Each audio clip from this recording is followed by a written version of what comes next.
वैदिक पर्सपेक्टिव के इस YouTube चैनल को सब्सक्राइब करें, वीडियो को लाइक व शेयर करें।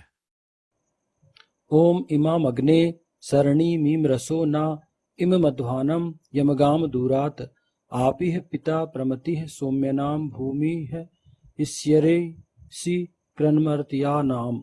ओम। इस अविद्या हिंसा को हे अग्नि दूर करो, हमारे इस मार्ग को जिसे हम दूर से प्राप्त हों। प्रेम पूर्वक प्राप्त होने वाला पिता उत्तम बुद्धिमान है, सौम्यों का भ्रमण करने वाले, मरणशीलों को ऋषि बनाने वाले। ये ऋग्वेद के प्रथम मंडल के 31वें सूक्त का ये 16वां मंत्र यहाँ लिया जा रहा है। हिंसा से मुक्त होना चाहे तो अगर वो ये प्रण कर ले कि मुझे हिंसा नहीं करनी, मुझे अज्ञानता में नहीं रहना, तो वो प्रयास करे, अपने ज्ञान को बढ़ाए, अपने अंदर जो हिंसक प्रवृत्ति उसका नाश करे, उस भावना को अपने अंदर से निकालने का प्रयास करे, तो ऐसा व्यक्ति स्वतः ही ईश्वर के निकट आता है। ईश्वर के निकट मतलब सृष्टि के नियमों के निकट आप जाएंगे, क्योंकि सृष्टि में कोई भी चीज, सृष्टि में जो भी चीज है वो आप अपनी मेहनत से, अपने परिश्रम से प्राप्त करते हो। तो आपका जो आप अगर अज्ञानता से बाहर निकलेंगे, हिंसक विचारों का त्याग करेंगे और आप एकदम सरल बनेंगे, तो आप ईशान के नियमों का पालन करने की ओर अग्रसर होंगे, परमपिता परमेश्वर की, और उससे आप फिर सच्चे मार्ग पर चलेंगे, अच्छे मार्ग का आप मार्ग पर चलेंगे। तो आप ईश्वर से कितनी ही दूर क्यों ना हो, किंतु सने सने आप देखेंगे कि आप ईश्वर के निकट पहुंचने लगेंगे। क्यों? क्योंकि आपका हृदय सरल होते चला जा रहा है, ज्ञान आपका बढ़ रहा है, अज्ञानता नष्ट हो रही है, ज्ञान की प्राप्ति हो रही है, आपका मन जो है सरल होते जा रहा है, चित्त आपका बिल्कुल सरल होते चला जा रहा है, सम्यक होते चला जा रहा है। तो धीरे धीरे जब होगा तो आप फिर अच्छी चीजों की ओर खींचने लगेंगे, आप चुंबक की तरह, और अच्छे विचारों का आपके हृदय में समावेश होगा, अहिंसित विचारों का समावेश होगा, आप अच्छे से जीवन जिएंगे, आप मेहनत करेंगे और आप अधिकार और कर्तव्यों को अच्छे से समझेंगे, तो आप डायरेक्टली ईश्वर के भी निकट पहुंचेंगे और जन सामान्य के भी निकट पहुंचेंगे। इसलिए ईश्वर का मार्ग अपनाया जाना आवश्यक है। वेद क्या करता है? वेद आपके जीवन से अंधकार का नाश करता है। वेद जो है विद धातु से बना है, जिसका अर्थ होता है ज्ञान। जब आप वेदाध्ययन करते हैं तो वेद आपके अज्ञानता को नष्ट करता है, अंधकार आपके अंदर जो अंधकार है उस अंधकार को वेद जो है नष्ट कर देता है और ज्ञान का संचार करता है। क्यों? क्योंकि आप को समझ में आ रहा है ना, आप वेदाध्ययन कर रहे हैं, तो वो उसका अर्थ ही ज्ञान होता है।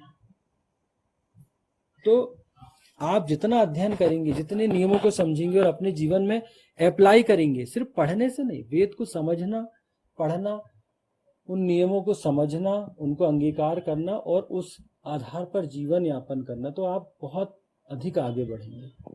सृष्टि के नियमों से आप जुड़ेंगे, ईश्वर से जुड़ेंगे आप।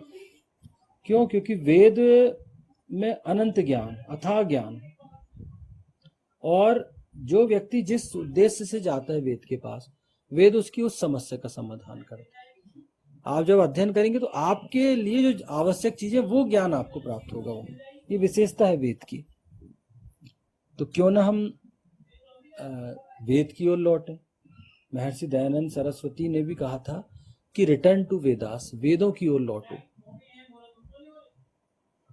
वो उन्होंने लोगों से आह्वान किया था कि अगर आप वेदों की ओर लौटेंगे, वेदों पर आचरण करेंगे, वेद को समझेंगे, वेद का अध्ययन करेंगे, उसके नियमों को जानेंगे, तो आप गुलाम रह ही नहीं सकते। उस समय अंग्रेजों का शासन था, तो उनका यही था कि आप जितना आगे बढ़ोगे, जितना वेदाध्ययन करेंगे, उतना आप अपने अधिकारों के प्रति सचेत होंगे। प्रेम पूर्वक प्राप्त होने वाला पिता उत्तम बुद्धिमान है। पिता अपनी संतानों से कम प्यार नहीं करता, वह प्रेम के कारण ही उन्हें प्राप्त करता है। उसके हृदय में अपनी संतानों के लिए असीम प्रेम है, किंतु पिता मूलतः भावुक नहीं है, अपितु उत्तम बुद्धिमान है। हाँ, पिता की क्या विशेषता होती है? वो अपनी संतानों को बहुत प्रेम करता है, कम प्यार नहीं करता। वह प्रेम के कारण ही अपने संतानों को प्राप्त करता है। और पिता के हृदय में अपनी संतानों के लिए बहुत अधिक प्रेम है, असीम प्रेम है। किंतु स्वभाव क्या है? पिता का स्वभाव मूलतः भावुक नहीं होता। वो माँ जो है भावुक होती है। माँ दर्शा देती है आंसू के माध्यम से, रोने के माध्यम से, अपनी भावनाओं पे उसका नियंत्रण नहीं रहता माँ, औरत का, माँ का। क्यों? क्योंकि ईश्वर ने उसको ये विशेषता दी है। वो कमजोरी नहीं है, वो विशेषता है। लेकिन पिता भावुक नहीं होता, लेकिन वो बहुत अधिक प्रेम करता है। उसका दर्शाने का तरीका अलग है। पिता का थोड़ा कठोर होता है, माँ जो होती है वो थोड़ी नम्र होती है। इसलिए आप देखोगे कि पुत्र जो है अधिक माता के अधिक नजदीक होते हैं और पिता से दूरी बनाए रखते। दूरी नहीं, पिता से थोड़ा सा वो उतना नहीं खुल पाते जितने माँ से खुलते हैं। लेकिन क्यों? क्योंकि थोड़ा पिता जो है वो बुद्धिमान होता है, उत्तम बुद्धिमान, वो बुद्धि से कार्य लेता है और वह अपनी संतानों के प्रति अपने प्रेम का बुद्धिमत्ता पूर्वक रचनात्मक उपयोग करता है तथा उन्हें अपने जीवन में सफल बनाता है। आप देखेंगे कि अनुशासन पिता ही देता है बच्चों को। वो अपनी संतानों के प्रति बुद्धिमत्ता पूर्वक आचरण, वो दिमाग से वो भावनाओं से नहीं सोचता पिता, वो बुद्धि से सोचता है। उसको मालूम है कि आपको कैसी शिक्षा देनी है, आपका निर्माण कैसे करना है और आप कैसे आगे बढ़ेंगे।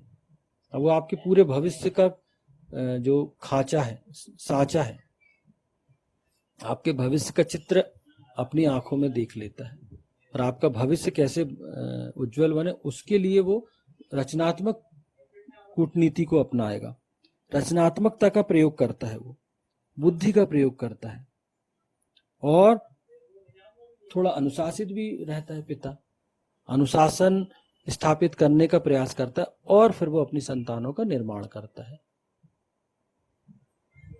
तो जब वो ऐसा करता है तो संतानों का निर्माण होता है। पिता का प्रेम माँ के प्रेम की तरह अंधा नहीं होता, अपितु बुद्धिमत्ता पूर्ण होता है। यहाँ कहा गया पिता का प्रेम माँ के प्रेम की तरह अंधा नहीं होता। हाँ, अंधे से मतलब ये है कि माँ जो है वो, मैंने जैसे अभी बताया, बहुत भावुक होती है, तो वो भावुकता बस बहुत सारी चीजें वो तत्काल सोचती है, तात्कालिक निर्णय लेती है। क्यों? क्योंकि ईश्वर ने उसको कोमल ही बनाया, माँ को उनकी भावनाएं ही कोमल बनाए है। वो कोई गलत बात नहीं है, वो कोई गलत चीजें नहीं है, लेकिन वो उस मात्रा में कठोर नहीं हो पाती जिस मात्रा में पिता होता है। तो वो बहुत अधिक प्रेम करती है और वो प्रयास क्या करती है माँ ये प्रयास करती है कि वो जितनी सुविधाएं अपनी संतानों को दे सकती हो दे। वो यही प्रयास करती है कि वो जितना सुख और जो जितनी सुविधाएं हैं वो अपनी संतानों को देना चाहती।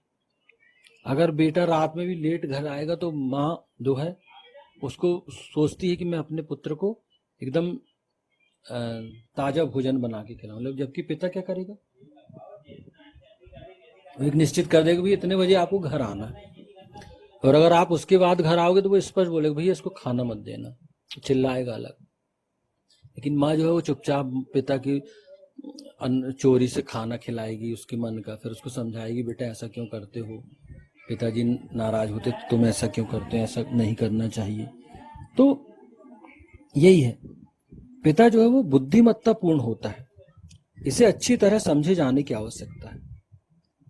इन चीजों को अच्छे से समझने की आवश्यकता है, क्योंकि आप किसी की प्रकृति को चेंज नहीं कर सकते, किसी के स्वभाव को चेंज नहीं कर सकते।